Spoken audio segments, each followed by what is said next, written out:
This Thanksgiving will be smaller for many St. Louis families. At least that is what local health officials hope. We have Dr. Fredreck Echols. He is the director of the City of St. Louis Department of Health. Thank you so much for joining us on this holiday. That's my pleasure.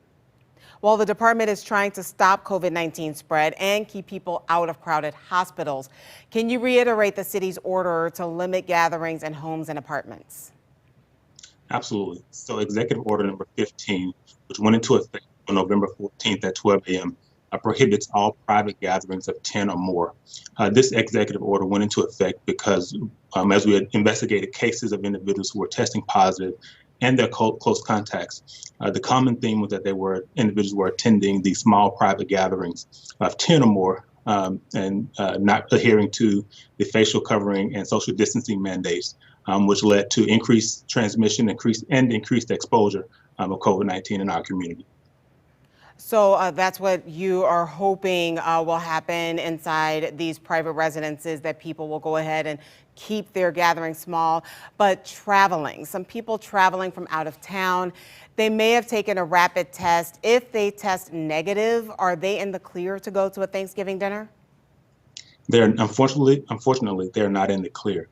So what people have to remember is that the test result is just a point in time. So if you've been exposed to someone who is COVID positive, say within the last 24 hours, and you get tested today, you're more likely to get a negative result because the virus hasn't had enough time to replicate and increase to a point where it can be detected by the tests that are available. So individuals who are traveling, particularly those who are engaging in high-risk travel, then you really need to quarantine for 14 days after they arrive at their new location. This gives them enough opportunity to monitor their symptoms. In the case they are infected with COVID-19, they'll be isolated from others, and that helps prevent the spread of COVID-19. So we really need individuals to adhere to the quarantine guidelines that have been issued by the CDC and the local health agencies, so that they can, again, minimize the potential for transmission in our communities. Well, some people may think that if they get sick, they can just head to the hospital. What would you say to those people? So during a normal time, that could be a reasonable option. However, a lot of our hospitals, particularly hospitals in the St. Louis metropolitan area, are at capacity in the ICUs as well as in their inpatient beds, and so those beds that were once available may not be available for individuals. So because of the increased transmission in COVID-19 in the region, a lot of the hospitalizations related to COVID-19 have increased, and so we really need individuals to focus on prevention.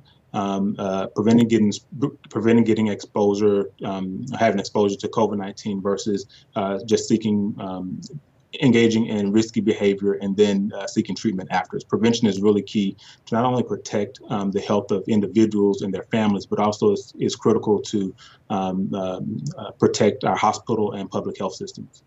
Well, we do have a safety suggestion list and an infographic from the city's health department website. It will be on fox2now.com. We will also have a link there for you. Dr. Fredreck Echols, thank you again for joining us on this holiday. We really appreciate it. My pleasure. Happy holidays to you. Happy holidays.